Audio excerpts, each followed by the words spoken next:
Okay, everybody. I have something really cool to tell you about. If you haven't heard yet about Anchor, it's the easiest way to make a podcast. Let me explain here. It's free. There are creation tools that allow you to record and edit your podcast right from your phone or computer. Anchor will distribute your podcast for you so it can be heard on Spotify, Apple Podcasts, Stitcher, and more. You can make money from your podcast with no minimum listenership. It's everything you need to make a podcast in one single place. Now, the way that you can do this is you got to download the free Anchor app or go to anchor.fm, and then you can get started. It's really fun. We just switched over recently here at All Too Real 2, and I'm enjoying it so far. So be sure to check it out and let us know what you think.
Okay, everybody, welcome to the latest episode of All Too Real 2. My name is Michael E. Cullen II, and with me, as always, is Matthew. Why are we talking like this? I don't know. I'm gonna stop. Matthew Haas. Me too. Okay, anyways, today on the show, we have another All Too interview, this time with the very talented Greg Proops, who most people know from Whose Line Is It Anyway? He was also one of the voices of the announcers in the Phantom Menace Star Wars movie during the pod race. He was the voice of Bob the Builder for years. He's been in tons of things. He was in Nightmare Before Christmas, bunch of different things. But like I said, most people know him from both the UK and the US versions of Whose Line Is It Anyway? It's been part of my life ever since high school when I started watching Whose Line. So Yeah. He also hosts the podcast The Smartest Man in the World, and which you should all check out. Before that, he also hosted the Greg Proops Experiment podcast. He's really cool guy. I enjoyed talking to him about basically the stuff going on in the world, and I don't know, it's just very cool to talk to kind of one of my comedy heroes. Yeah. So here's my interview with Greg Proops. So how are you doing during all of this COVID and all of the other craziness in the world? Well, I go between gibbering and futile anguish and drinking too much, and my wife is a superb cook, so that's good. She made rigatoni with Tuscan sausage last night. It was off the hook, so nice. I'm lucky there. Yeah. And, we watch old movies, and but I'm not as I do shows all the time, but I'm having trouble writing. You know what I mean? Like, I can talk, but writing is not making it happen for me. So yeah. Anyway, you get depressed, and then you realize a lot of people are working really hard, and you have no right to be depressed, and so then you try not to be depressed. Yeah. Where are you? I'm in Toledo, Ohio. Oh, golly. Yeah. Yeah. Yeah, it's crazy here too. So, Are you guys locked down? we're on a curfew, not a lockdown, but we've got like a curfew at night for I think 3 more weeks. He just extended it. So, yeah. So are restaurants open? Yeah, but they close. I think they close at 10. So it's still pretty late. I just don't even understand what the curfew is doing. So, I think if they're going to lock it down, they should just lock it down. Well, your governor's on the saner side of Republicans, if there is such a thing. Yeah. At least he believes it exists. That's true. Because, sadly, a lot of them don't. DeSantis in Florida? I know. Wow. And Texas, Abbott? Yeah. They're getting everybody killed. Yeah, one of my best friends lives in Florida, and I always worry about him. I'm like, he's luckily not. He's a musician down there, and he hasn't luckily left his apartment too much, so that's at least good. But I mean, when you see people in nightclubs and hanging out and stuff, it's just like, wow. Yeah. It is what it is, unfortunately, and I hope that we get past this and not too many more people die. But it's 3,000 a day now, so it's a little depressing. But yeah, I know it is. It is. Hopefully, it doesn't get any higher. On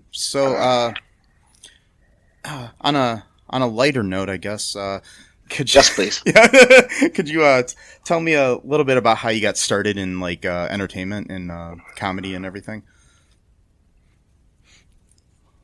Yeah, I always wanted to do it, and I did all the variety shows in high school. Junior high, I wanted to do it, but I was too shy and too short. And by the time I got to high school, I grew a little. Yeah. And so when you're a pipsqueak with glasses, it's kind of hard to get the attention you want. And then out of high school, we went to junior college, and I had a partner named Forrest Brakeman, and we started doing stand-up together. And then we moved to San Francisco, and I did theater at San Francisco State. And when we started hitting all the nightclubs, which in those days were the Holy City Zoo, the Other Cafe, and the Punchline. And then I stayed with it. He came down here and became a sound guy. And I joined an improv group called Fault Line in college. And then in the mid-'80s, we played San Francisco for a couple of years. Mike McShane was in the group, who was in the original British Who's Line. Yeah. And then I got on Who's Line, and it all kind of blew up from there. That was probably the best thing that ever happened to me, because I was eventually able to move to England and live there for 5 years and toured and did Edinburgh and a festival. And because of England, you can play Ireland, and because of Ireland, you can play Scotland. And, so yeah, kind of opened. The show plays everywhere, like India and the Middle East. So me and Jeff Davis played India a couple years ago. And nice. It's there's no accidents, I guess, but I was really lucky to get on. And that the producer, Dan Patterson, went to University of Chicago. So he loved Americans. And so one season into it, he decided to bring a bunch of Americans over to do the show. And I got on, 2 of us from San Francisco, Mike and me. Mike got on the year before me, and then I got on the next year. And then he added Ryan and Colin the year after that. So the show sort of took on a different flavor. And I think the English people liked our energy, because we jumped up and down and high-fived and stuff, and they all did this, handshakey, sit on your ass thing that they were doing for 100 years. And it's just got blown up since then. I mean, I've been doing stand-up since I was a kid, and improv since I was a kid, and we're 40 years into it now. So what can I tell you? That's crazy. Yeah. 30-something years into Who's Line. My first year on the show was 89. Yeah, I was in high school the first time I saw it. My drama teacher used to show it to us in class like once a week. She had all the tapes of the British episodes and everything, and showed us it. And we used to try to do the improvs in ourselves in the class. So right. So that's cool. Always fun. Yeah. Luckily, I wish I'd had a show like that when I was little. I know it was lucky because I think it helped me, like, because I've done a lot of stage work and also film work, acting and stuff, and I think it's helped to know a little bit about improv. And I've taken some improv classes since then too, so I think it does help people a lot. It's a useful tool, Yeah. and no matter what you do for a living, because people think they don't know how to improvise, but of course they do. Like when you go to work and you're late and you have to bullshit your boss, that's improvising. Yeah. I mean, we're improvising all the time. It's just that people don't look at their life that way, and that's why the no fear element is so important. And also, what Keith Johnstone.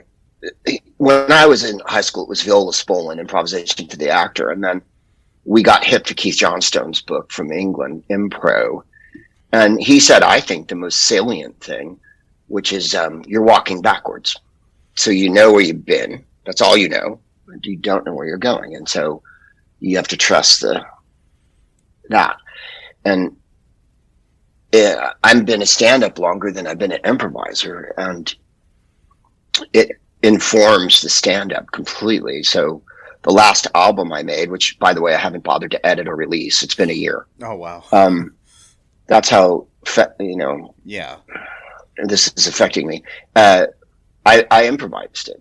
I knew I had a few things I wanted to talk about, and I had a couple routines that were set, but largely I just went at it. And the last couple of albums I made, I've really, really tried to just focus on what I want to say and how I could say it better, but improvising it. So it's hard to remember the routines sometimes because I didn't write them. And they're as ephemeral to me as they are to the audience, but it's a great tool, because if you're failing on stage when you're doing stand up and the audience hates you, you can always come off the script and then just talk to them, and then that'll work because you can improvise. So there's some comics who literally are married to their jokes. They cannot come off the jokes. Yeah. And that's how they work. And then there's other comics who are looser. And then there's a few of us who both do improv and stand-up. For some reason, improvisers hate stand-up comedians in general. And stand-up comedians hate improvisers. And I always thought it was hilarious. That's stand-ups are selfish, and, we have to have a big ego because you take a lot of hits. Yeah. So you have to be like a relief pitcher. You have to be able to, you have to get shellacked and then come back the next night and pretend that never happened. Yeah. And improvisers don't want to write. So that's where stand-ups are like, what?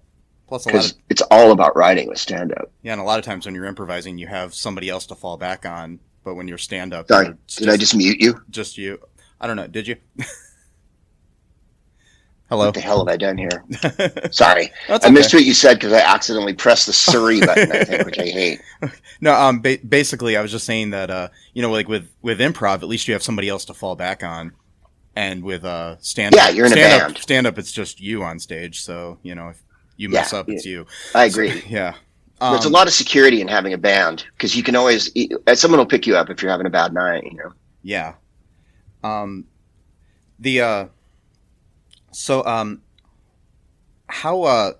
did you get discovered for Whose Line? Anyways, I was just curious. Like, did the producers see you, or were they just? I was in the group I was in San Francisco, and McShane and I were doing a two-hander.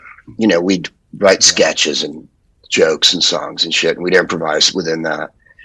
And we were lucky enough to play with Rob, and Robin would come by our show sometimes and improvise with us. And I was playing in Spokane, Washington, with a split night in Coeur d'Alene, Idaho, which is Nazi territory, as you know. Eastern Washington and Idaho are pretty anti-massacre kind of Confederate flag place. Yeah. And I was there with Tom Kenny, who you may know as SpongeBob.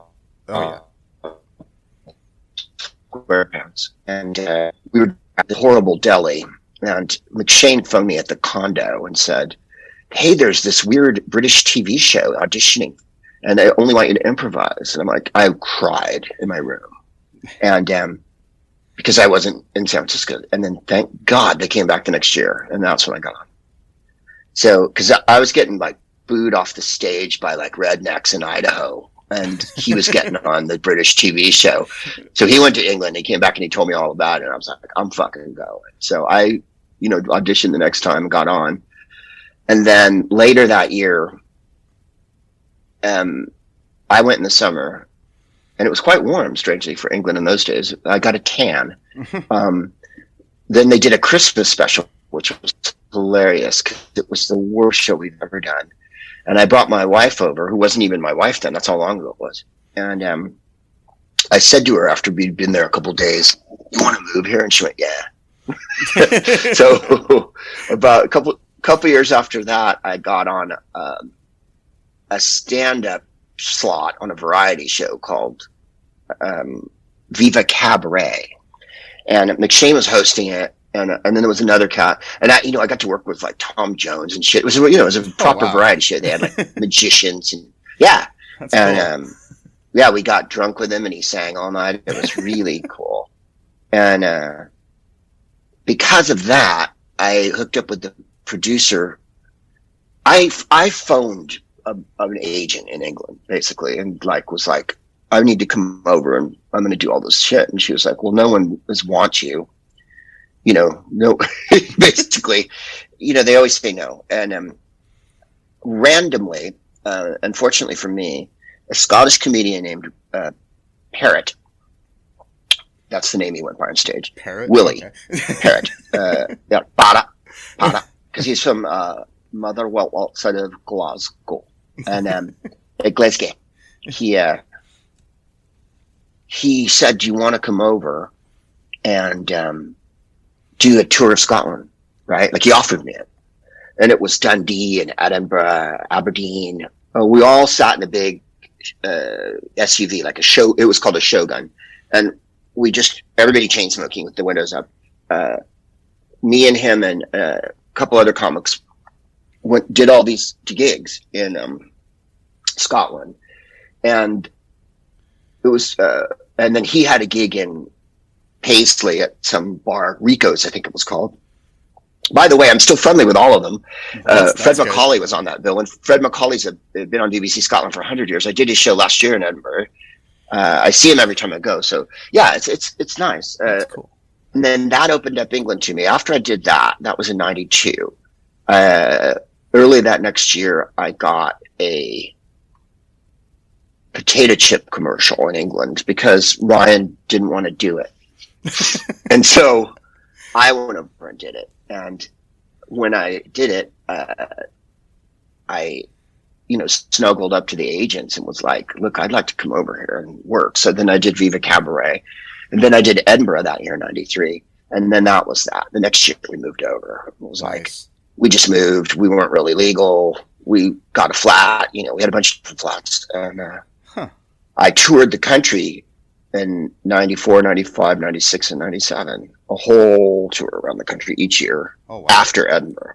So I did the work, Yeah. I did 60, 70 dates every year. And plus I played in London, all the clubs in London, Jongleurs, Comedy Store, Oranji Boom Boom in those days. What was that guy's name? Eugene Cheese had a room at the Shakespeare's Head, I think. I was a kid then, Yeah. Yeah. So that gave me the confidence to face any situation, because by then I'd been to Australia and all over England and Ireland and Scotland and Canada and the US, and so I was pretty confident about not caring whether the audience liked me or not. So you've done because you mentioned Tom Kenny and stuff, so you've done a lot of voice work yourself too. So how'd you get involved into that? I'm just curious because I always San Francisco. I find that fascinating. I wish I was a bigger, Tom is like giant. Oh, I know. I'm friends with him. Yeah. And I'm friends with John DiMaggio. And John is also a Titan down here. Phil Lamar. Yeah. And I've worked with all of them for years, off and on. I started doing it in San Francisco, just local stuff like Safeway commercials and whatnot. And then in England, I carried on doing it. I did a bunch of ads ads and stuff whenever they wanted American, you know. Then I got really lucky in the early 2000s, and they wanted a new voice for the American Bob the Builder, or what they call North America, which means Canada too. Yeah. And I went in and auditioned, and I was doing all these funny voices, and finally she came over the speaker and said, Greg, do you want to just do your voice? And I said, are you insinuating that I have a funny cartoon voice? And so I did my voice, and I was Bob the Builder for like 4 or 5 years. It was great till they sold the company. Yeah. And then one awesome time, I was over with Drew Carey doing a television show, a travelogue show about the World Cup. You know, we were in Germany. It was 2006. And me and Drew were there with my wife and his girlfriend at the time. And we went all over fucking Germany, Mainz and Frankfurt and Stuttgart and Munich. And, you know, it was great. We drove around and we flew around and Bacharach and all the little historic towns on the Rhine where the Lorelei is and all that jazz. And I had done a session of Bob the Builder, which were the greatest sessions in the world. Flew to London, go to Soho. There's a coffee place called Bar Italia that I loved. A big poster of Rocky Marciano over the bar. Rocky Marciano, of all people. That's funny. So you get an espresso, you know, and then go to the studio. And we'd work till noon, 1, and then we'd order Chinese food or curry. And the producer was a guy named Pete, and all he and I did was talk about music. Like, he was a music fan, so we'd talk about Bob Dylan and Steely Dan, Aretha, and whatnot. And then after about a day and a half, we'd finish. And there was a lot of shows. There'd be a stack of shows, you know. They would allot like 2 or 3 days to do it, and we'd always finish it in like a day and a half. So then I'd have all this free time. Nice. So I went and I did a session, and then I went to Germany, and the engineer erased the session by accident. Oh no. So I flew back from Germany to London, and of course they were desperate, and I was just amused. They were like, oh my God, you know, we fucked a whole 2 days worth of, you know, it was like 15, 18 shows. Wow. And yeah. And so they go, will you fly back? And I'm like, let me think about it. And yes. So I flew back. They gave me a bottle of champagne for my trouble, and I got paid again. So I was pretty excited about that one. That was a good day but they were really nice to me. That's cool. And then sadly they sold their company, so I don't have that gig anymore. But that was probably one of the better ones. And then the other best one is in 92, they were making Nightmare Before Christmas in a model shop in San Francisco. Henry Selick was shooting it there, and Danny Elfman was to do the score. So my good luck, they came to San Francisco for a day. Speaking of voice work, and my voice agent gave me this cassette tape and said, learn this song and you can go in and audition next Friday or whatever. They're coming down, or up rather. Danny and Denise Genovi from who produced Nightmare with Disney. And I learned this song, and it's the opening song, Boys and Girls of Everything. And so I did all these different voices for it. You know, monsters and shit. And I had to go do like an MTV half-hour comedy hour. This gives you an idea of how long ago this was. 92. An MTV half-hour comedy hour. And I said to the auditioners, may I please go first? Because I have to catch a plane. Can I go? You know, could I be the very first person you see? Like, it started at 11 or something. And so I walked into the room. They hadn't seen anyone else in San Francisco. And I said to Danny, at the risk of being sycophantic and obsequious, I want you to know that the music reminded me of Harold Arlen. And he's like, which one's Harold Arlen? And Denise goes, he wrote The Wizard of Oz. And so I did my audition and I got on the show.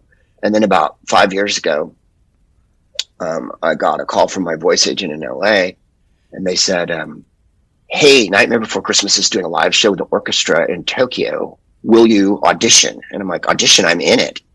And so I went in the bathroom of the hotel we were staying at in San Francisco. I said to my wife, this is going to be a very painful hour for you. I went in the bathroom with my computer and I sang into it and recorded the same bloody song I'd done in 92.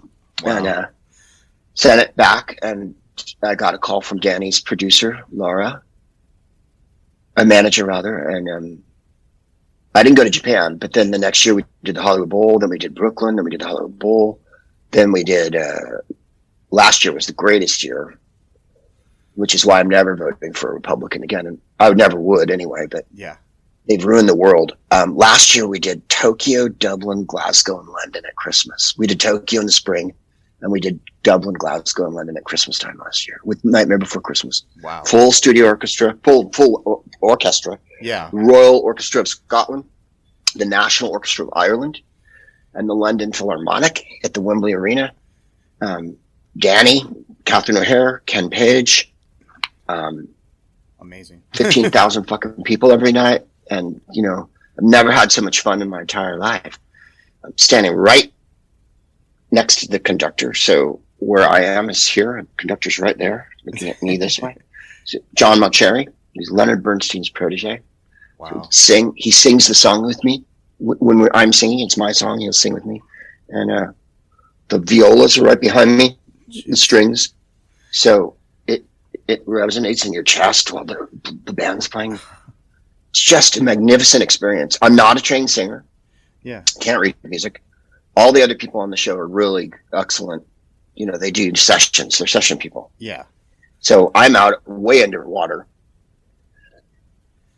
But I'm plucky and I'm loud. And the luckiest part is that Danny wants my voice in the show. Yeah.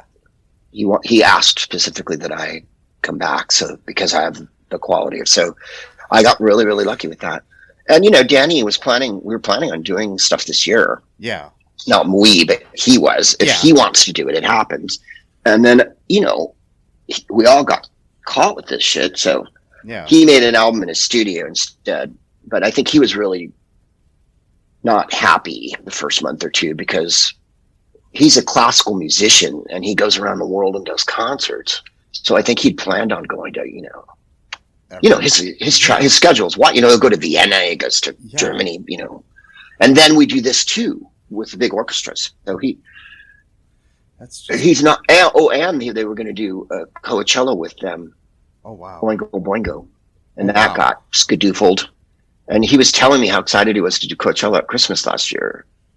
You know how he was going to work out and rehearse and all this because they haven't been a band in 100 years. Yeah, I was like, have they gotten back together since they broke up? Oh no, wow, no. But Steve Veritek from the band is Danny's orchestrator and is always involved in everything. I believe Steve's there for all the Nightmare stuff, and when they do.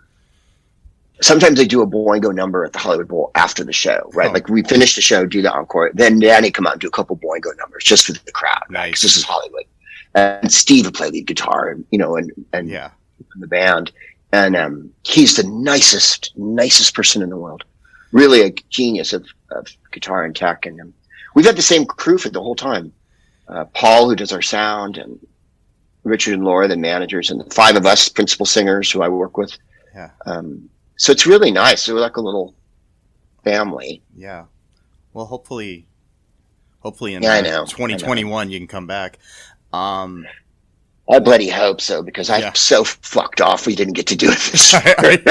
I can tell. Yeah. That's too bad. Yeah. Just because Republicans refuse to believe that the disease existed. I know. They're busy selling stocks and shit. It's just, they don't care about the people, they care about the money. Human life. Yeah. Nope. No, they don't care if, grandma and grandpa pass away, whatever. No, they do not. No. Hello, I'm Tom. And I'm Brian. Hosts of Be Hero Fights. Home of the greatest debates of our time. We tackle the tough topics such as Fortnite versus Call of Duty. McDonald's versus Burger King. John Wick versus... Wait, is that really fair? Nevertheless, join us weekly on Spotify, Apple, Google, and pretty much anywhere you can find podcasts. And hear the madness ensue. And as always, Fight on. So, another voice you're known for is in Star Wars Phantom Menace. I have to ask you about that because I'm a big Star Wars fan. I'm actually wearing a Star Wars shirt right Surprise. now. Surprise! I mean, I'm a nerd, so of course I am. So, but yeah, how did that come about? Playing in Edinburgh in '96 with at a beautiful venue called the Pleasance Over the Road. That was a church that they'd converted into a nightclub. In those days, everybody smoking and drinking at tables, and then there were bleachers behind them. So there were tables on the floor, and then bleachers. So beautiful. I played there 2 years. I really loved it.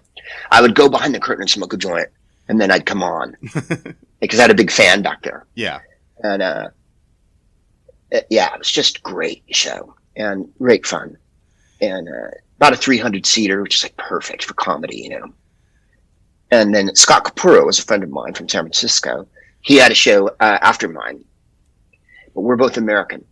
And the woman who was casting the Phantom Menace, George doesn't ever shoot in the United States. None of any of the Star Wars have been shot here. Yeah. Not an inch of footage. All in Tunisia, England, whatnot, and other locations, but not America.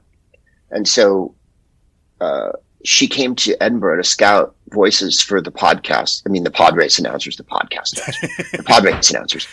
And she brought me and Scott into a studio, and she saw both of our shows. And then she asked us to come to a studio in London where we riffed and read from the script and whatnot. And then we got it, they wanted 2 American voices, and we were both comedians. So we threw in all the jokes and, yeah. He's got the skills to pay the bills, and all that jazz. And yeah. So I think she thought it was lively. So then we went to the model shop in Leavesden, and they put these giant prosthetic heads on us. In those days, you had to have straws up your nose, and they wrapped your head in paper mache, and to get a mold of your head, and then they cut it off you and made a giant prosthetic head that you had to have attached to you. Oh, wow. Now I've had it done since 10 years ago. I had it done on True Jackson, same prosthetic head. Yeah. They don't make you do the hostage situation thing with the straws anymore. You get to breathe. In those days, this was the 90s. And since you're a nerd, you'll appreciate this. Yeah. The guys who were running the model shop were vibrating with excitement, not because of us, but they'd had Uma Thurman in earlier in the week, and they'd had to do her cat suit for the Avengers movie. Oh, wow. So they had her down to her underwear, and they had to wrap her. So they were still talking about how they had Uma Thurman in. And so then came the day, and it was a bright and early call, as I recall, 4:45 or 5 or something. And we went to the studio, and they wrapped our heads. It took a couple hours, and we had coffee and whatnot. And after the head's on, there's no more anything, because once the head's on, you're not really going to eat a submarine sandwich. So we go to the set, and George is there, and he couldn't have been nicer. And on a side note, by the way, when he sold the property to Disney for $1 billion, he gave it all to charity. Oh, wow. He gave all that money to education in the Bay Area. Yeah, he's a nice person. That's awesome. Yeah, $1 billion. He was acting like we were building a model train. There was 100 people standing around. There was 2 giant blue screens. There was a couple of fucking 70 millimeter, cameras. Yeah. And George came up and goes, "You guys, have you guys seen the Padres?" And I go, "No, George, it's a secret. No one's seen it." And he goes, Would you like to look at it?" And I said, "Sure, George, we'll look at it." So I didn't have my glasses on because I had a giant thing on my head. and I can't see anything, right? Especially in those days. And the video monitor was the size of like an iPhone. It was, this big. So, and it was a mock-up of drawings, some animation, and some animated still type stuff, right? It wasn't a complete race, but it was, markers, like a storyboard almost, but animated. Yeah. So I had to put my face right up to the fucking thing, this close, because I couldn't see a goddamn thing. And he played us a pod race a couple times. And then I was like, well, that was pretty wild. And he says, well, do you want to shoot it? And I went, okay, George. So me and Scott got up and in front of a blue screen, right? So we're wearing blue, things up to you can see it online. Yeah. The other heads that we were. There's pictures extant of what we looked like. I think I have green headphones on, and I think he has red headphones on. They look like Scandinavian, post mid-century kind of headphones. And we're ugly little bug people, and he, the direction for the race was, okay, both look this way, both look that way, both look that way. Both look that way, look that way. Be excited, do this, do that. We read the lines a million times, but you're going to do the lines over 1,000 times. The lines they capture on the day are not the lines that are going to be in the movie. And he couldn't have been nicer. We were there for a few hours. We met Ewan McGregor. He was coming over from 2nd Unit. He was working with Frank Oz, who was shooting 2nd fucking Unit. Wow. And all the props and shit for GoldenEye were there. All these helicopters and Soviet stuff, like from that. Was that a Pierce Brosnan one, I think? Yeah, it was. Yeah. And this is Leavesden, and outside of London. And then we went back to my crib. My wife was there, and we ordered Chinese takeout. And we called each other Star Wars all night. Right before we left, Scott, who's pretty bullshit, grabs the 2nd AD and he says, hey, is there any swag? And the 2nd AD goes, give me a mo. Blows out, comes right back in. A polar fleece that says episode 1. Wasn't named yet. It was just episode 1. So it's kind of like having a Revenge of the Jedi thing. Nice. I have something that no one else has. Don't come and steal it. And no, I'm never selling it on eBay or anything. No. But I'm guessing it might be worth something because I don't know how many people have an episode 1 polar fleece. We wore them home. We were pretty excited. Then I've been lucky enough to be in every subsequent pod race adventure. Lego Christmas, was it? I think there's a Christmas Lego pod race. Couple different video games over the years, starting with the early 90s DVD ones and going into now. There was a Star Wars show called Resistance. They were pod racing in that, so they brought me back but changed the name of the character, which was hilarious. And then I was lucky enough to be in Clone Wars as a bad guy named Tal Merrick. And I got killed in that because I was threatening Princess Amidala with a blaster. And I got another call from the people in those days, Lucas, now it's Disney. And so they said, you want to come back and do Tal Merrick? And I said, I can't, he's dead. And they're like, prequel, Star Wars prequel. So I did it again.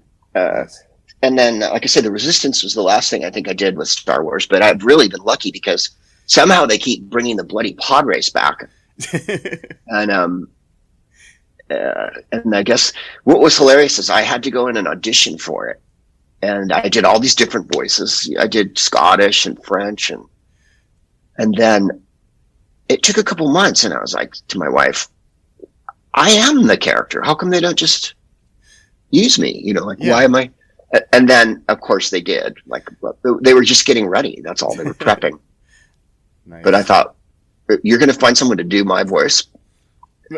So, and then when they restruck it for DVD, like on the 20th anniversary or something, I was flown from Los Angeles to San Diego in a very small plane. So small that the pilot went, "Is everybody ready?" And they took my bag away from me. That's how small the plane was. I was able to keep my book. I had a book. And then we drove across the border, San Diego, to where they shot Titanic, which is called Fox Baja. And we went into a control room. I mean, a conference room. And there was an Apple Mac and a microphone. And that was it. And a bunch of people sitting around. And we redid the whole movie again. Oh. And then I did a bunch of shout outs for people. And then one of the cats from that session, I've done a video game with, Pod Race one. And he said, "Do you remember that session?" I said, "Yeah, we had fish tacos. And we were standing in a room with one fucking microphone and a computer." He's like, "Can you believe it?" Like, that was how... Oh, you'll like this. When we were finishing up in London before got released, what year is Phantom Menace? 97? I think so, somewhere around there. Yeah, 96? 97, 99, 8? somewhere around there, something like that. Yeah, well, it took a million years to make, of course. Yeah. Like Nightmare. I was brought back to Soho. Happened to be in England, and they brought me back to do all the Foley, right, the ADR, and they had a phone in a cradle, and the guy in Marin at Lucasfilm, listening, right? All he could do was approve the session. I was there with British engineers, so we did all the lines again, blah blah blah, and after every pass, he would go, "Brilliant, moving on." And finally, after the fifth or sixth one, I was like, "I'm not that good." I go, "Can I ask a question? When does the movie open?" And he goes, 10 days. So every pass I did on the final day of recording for them was golden. Yeah. And that's, I believe, what they used in the movie. And so, because they had 10 days to assemble that and then distribute it to the world. And then, in those days, cans of film. Yeah. Giant cans of film. So it was great. Yeah. I mean, my agent in England at the time told me not to do it. And she didn't like the deal. And I was like, I'm doing it. Well, yeah, I mean. And I went to my first Star Wars convention last year. Oh, nice. In Chicago. Which, again, something that we're, now we can't do. Oh, yeah. Unfortunately. And I got to, I had Star Wars stuff and Nightmare and all the nerd stuff that I'd never gone to one, so I quite liked it. I bought a big stuffed Chewbacca, and I got to meet Peter Mayhew, which was really cool, and all the people from all the cartoons and shit were there. It was I enjoyed it. Nice. Now, of course, the thought of being in a room with 10,000 people, it's like makes your flesh tingle. Yeah, I'm a film director myself. I've done a couple conventions just to sign DVDs and give them to people, and I just think about that and I'm just like, there's no way that could ever happen again anytime soon, which is sad. No, yeah, not for a while. Yeah, hopefully soon. I mean, I think so. I mean, Australia's having stuff, and Korea's having stuff, and Taiwan is back online. It's really a matter of crushing it, and it takes a year to crush it. You have to trace and test everybody, and you have to. The vaccine's going to help a lot. I mean, we just we know what the deal is. I know they knew, and they didn't do shit. Exactly. And it's malfeasance and it's murder, and that's where we're at. We just have to try to live through this till we can get to Biden Harris, because they're going to have doctors and we're going to have stuff, and they're going to trust science. So I've listened to your podcast a few times. How'd you get started doing that? Well, Matt and Ryan, who have been have a record company called Special Thing, and I've done a couple albums with them via Doug Benson. That's how I met them, because I've been friends with Doug for 100 years. Yeah. And so we made a couple albums, and then it was right around 2010, and Matt is on Never Not Funny with Jimmy Pardo. Jimmy Pardo really is the one who started the ball rolling. Yeah. As what we know now as a podcast. I did a podcast for 5 years on Audible, but it was only available in those days. You put it on like an MP3 or, it was a more limited thing. I remember doing podcasts with Melanie Rivers, Jones' daughter, in like 2004, 5, you know what I mean? Like, yeah, it was around, but it was a private affair. We used to call it radio for no one. And then when the technology got good, when smartphones came out, and when computers you didn't have to download everything onto a device, which you did in the early 2000s. They said, "Do you want to do a podcast?" And I said, "Well, what about?" And we talked about interviewing authors. We talked about a bunch of stuff. And then finally my wife was like, "Why don't you just get up there and talk?"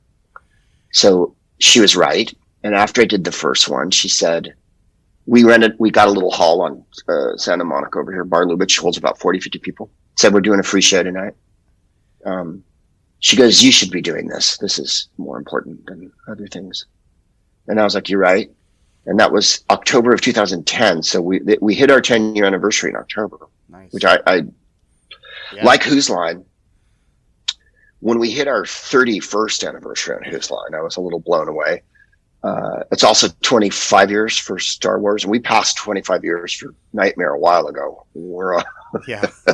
It'll be 30 years in like 2 years. So, but I have a big thing that says 25th anniversary, so nice.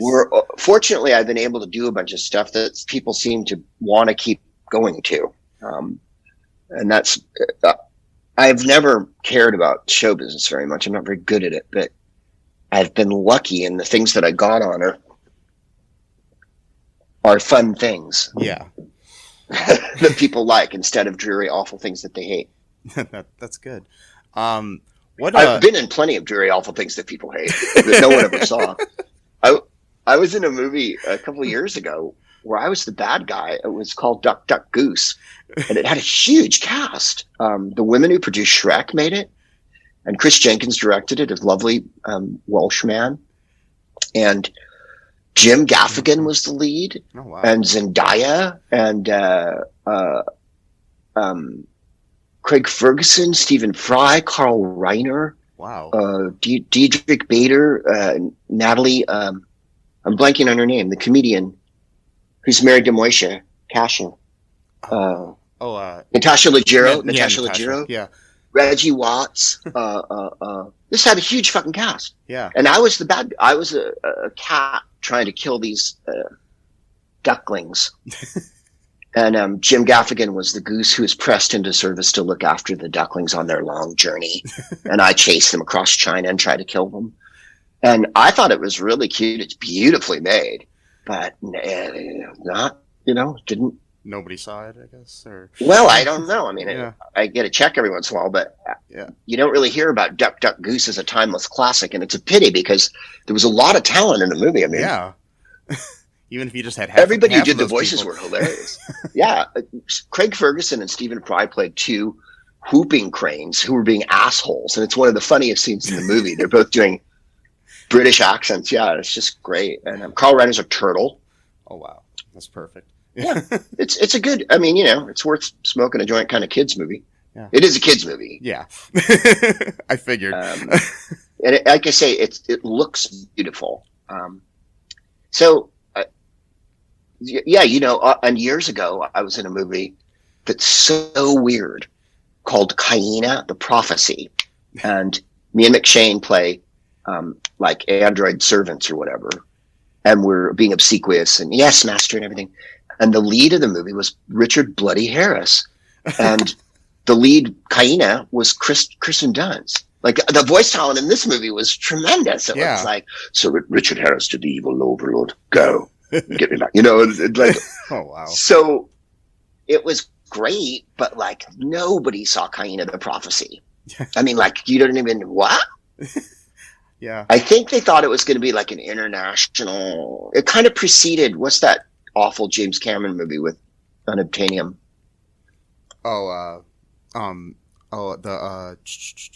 Is it yeah, Avatar or? Avatar. Yeah. It had the same kind of plot. There was a tree, and the tribe lived around the tree, and the evil overlord was being a knob, and it sort of preceded that. It's like I've always said about again, not a smash. What can I tell you? Like, yeah, I've always said Avatar is Fern Gully, Last of the Mohicans, and a little bit of Smurf sprinkled in there into a blender. It definitely has the Smurf thing going on. Well, I just felt like James Cameron didn't want to. He felt like talking down to a video game audience was sort of where he was coming from on that. I don't know. Yeah, I love Alien and Aliens. Yeah, and he's a gripping director. There's no question. But, I mean, Terminator 2 is one of my favorite movies of all time. He's still a great director, but still, it's like, I just couldn't get behind Avatar. But at the beginning of the containment. They were showing Terminator 1 over and over, and I watched it a couple times, and it's maybe one of the great low-budget sci-fi movies of all time. It's just thrilling. And he does the thing that George Lucas sort of lost as he went further, which is keep the urgency. Nobody walks into a scene like this and except for the girl who gets killed in the first Terminator movie. People walk into scenes like this, they come running into scenes, because the level of tension is like just fantastic. And 27 endings, his specialty. It ends. It keeps ending. It's not over.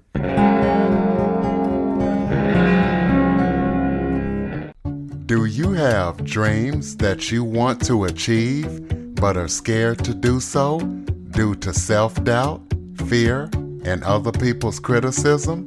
I have just what you need. You need a dose of the Living the Dream with Curveball podcast, where I interview guests that will motivate and inspire you to stop at nothing to achieve your dreams. And always remember, if you believe, you can achieve.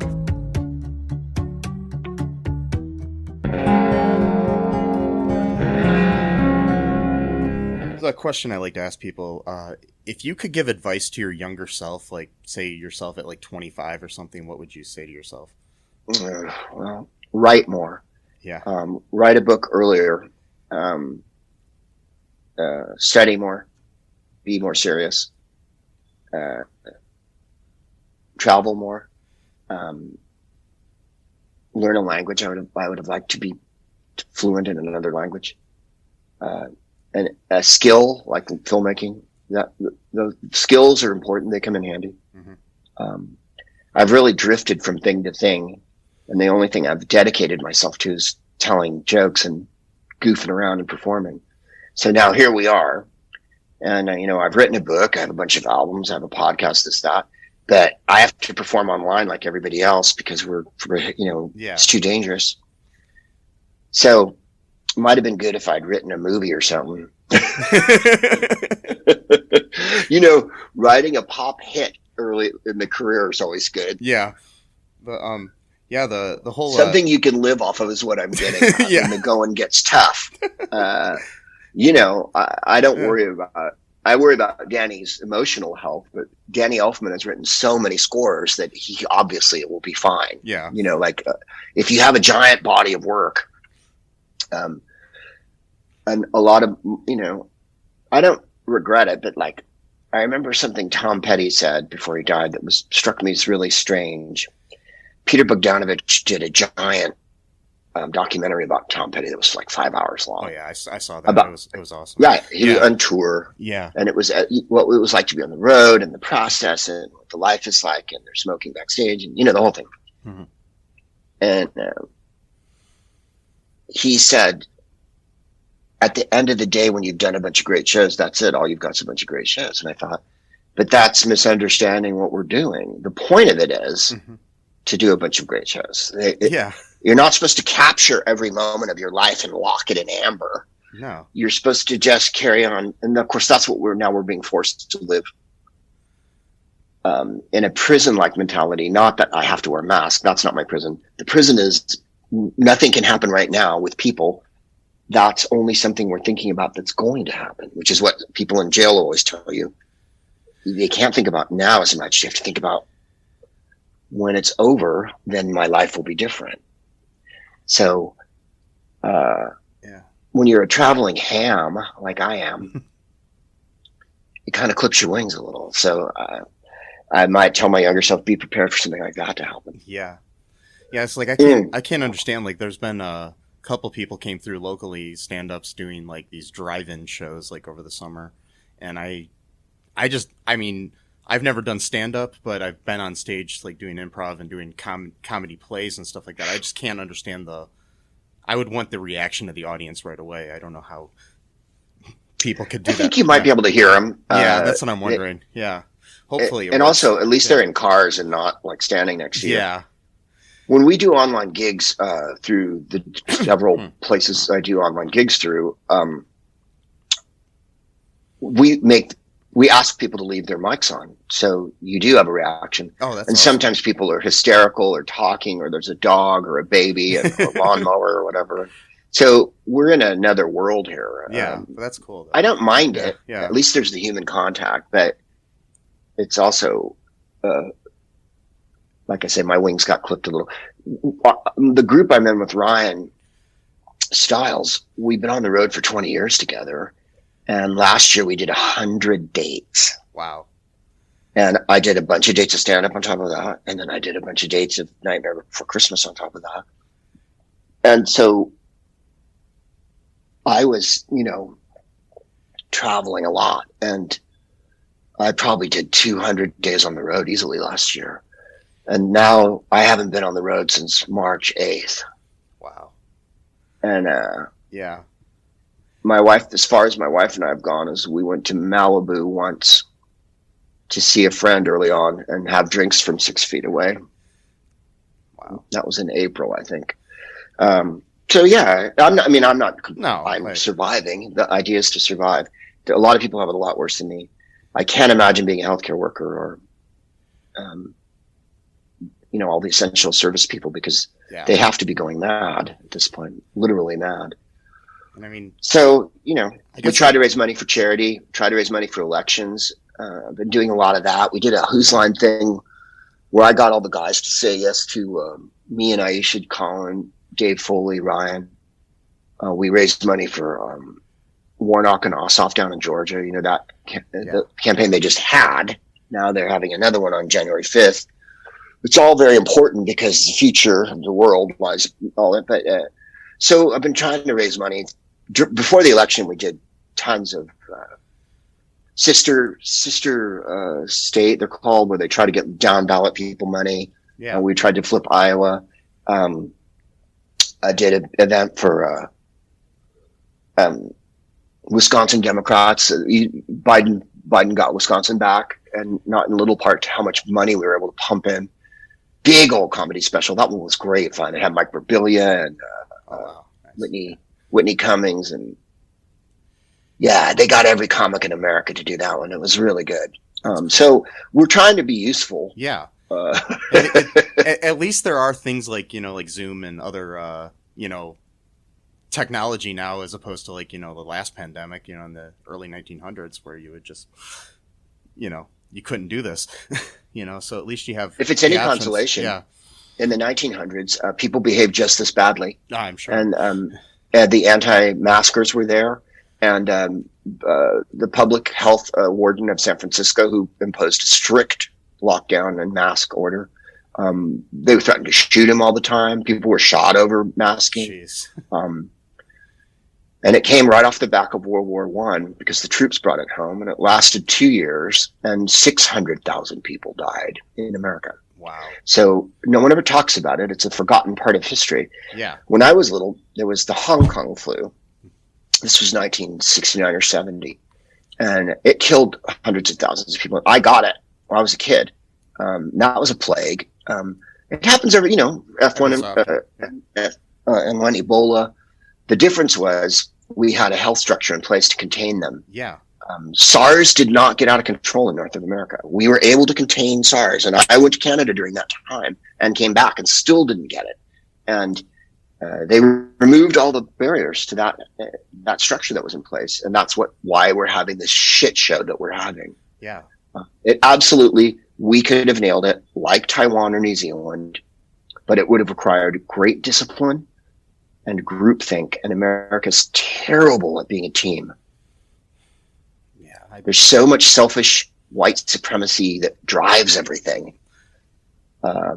You can't get us to all do the same thing. It's just horrible. It's sad. I had to stop recently reading comments on any kind of news story because all you ever see are these Trumpers with their, with their weird QAnon conspiracies and everything. So it's just insane. It's flooding the information, flooding the zone with bullshit is all they've got. It's really, that's the depressing part, and that's the part that makes us all feel so anxious. Is what do they call it? The fire hose of lies. Yeah, because it never stops. It's literally just, and there's no rhyme or reason to it. None of it's true. None of it's even true. Yeah. And then you hear senators repeat it and really important people repeat it, and you're like, so have we all gone mad? That people who are literally billionaires who went to great schools, who speak several languages, are telling you that electors didn't vote for the right people because a computer that Hunter Biden, give me a break. Yeah, it's anything. We'll get through it. I mean, yeah. Look, it wasn't better in 1918, like you said. Yeah. It took a long time to mitigate. Mm-hmm. A lot of people fucking died. People lost their whole families. There wasn't instantaneous communication other than cinema and telegraph. And what people were really mad about was that they closed the movie theaters and the bars. Yeah. That's what they were most mad about, the fucking bars. But yeah, at least you you can watch TV and drink at home, I guess. So all we're being asked to do is watch TV and drink at home, basically. Yeah. So, anyways, I don't want to take up too much more of your time. Thank you very much. Pal. Thank you very much for your time. Let me know when this goes out. Oh, I will for sure. And thanks for your time. I appreciate it a lot, and I'm a big fan. So glad to finally talk to you. You be safe, man. Oh, I will. You too. Thank you. Bye. Thanks, Mike. Okay, that was my interview there with Greg Proops. Hope you all enjoyed that. Really enjoyed talking to him. Really cool, down-to-earth guy. Kind of feel sorry for him about all the stuff that he had to postpone during 2020. Yes. But, unfortunately, we have this sad pandemic that hit the world. And, yeah, and doesn't go away. Yeah. Hopefully it does soon. Maybe by the time this airs, it will be. I don't know. Oh, yeah, we'll see. Because we recorded this back at the end of the interview back at the end of 2020. So who knows by the time this airs. So anything. And what have you been watching or listening to lately, Matt? Anything cool? I've been listening to a lot of old Genesis albums. Awesome. When Peter Gabriel was the lead singer. So I've been kind of going through their old catalog quite a bit lately. And as far as TV, I was watching The Mandalorian. I finished that like last week or so. Been rewatching the Clone Wars series. Which features Greg Proops in a couple different roles, I believe. So Yep. So. He was in a couple episodes. Yeah, that. Been rewatching Community a lot. There's a show called The Magicians that I really like. I just finished season 4 of that, and season 5 should be on Netflix sometime in January. Just watching a lot of new stuff. Just try to to get some more creativity going. I've been watching a lot of the same stuff over and over, but I'm trying to watch some new stuff too. Kind of get I know how it goes. My mind a little bit. Hopefully, I got to start watching. I'm going to start watching some new stuff. I've been watching a lot of YouTube and stuff, but I also watching again and again, episodes of Superstore and How I Met Your Mother again. For some reason, I decided to start that over again, and good show. Him. Yep. Him. Yeah, things that make me feel comfortable, Yeah, and stuff. Well, like that. It does help to watch the same shows again, because it kind of makes you feel safe in a way and stuff like that. So yes. But yeah, if you haven't yet, I'm also been watching I highly recommend Star Trek Discovery. It's really good. If you have not watched that show yet, highly recommend it to anyone. So Cool. Yeah, it's probably the best Star Trek that's come out in ages, especially season 3. But beyond that, I don't know. Haven't been really listening to any new music. Will recommend anybody that hasn't checked out Fetch the Bolt Cutters by Fiona Apple to check that out. Probably the best album of 2020. So there we go.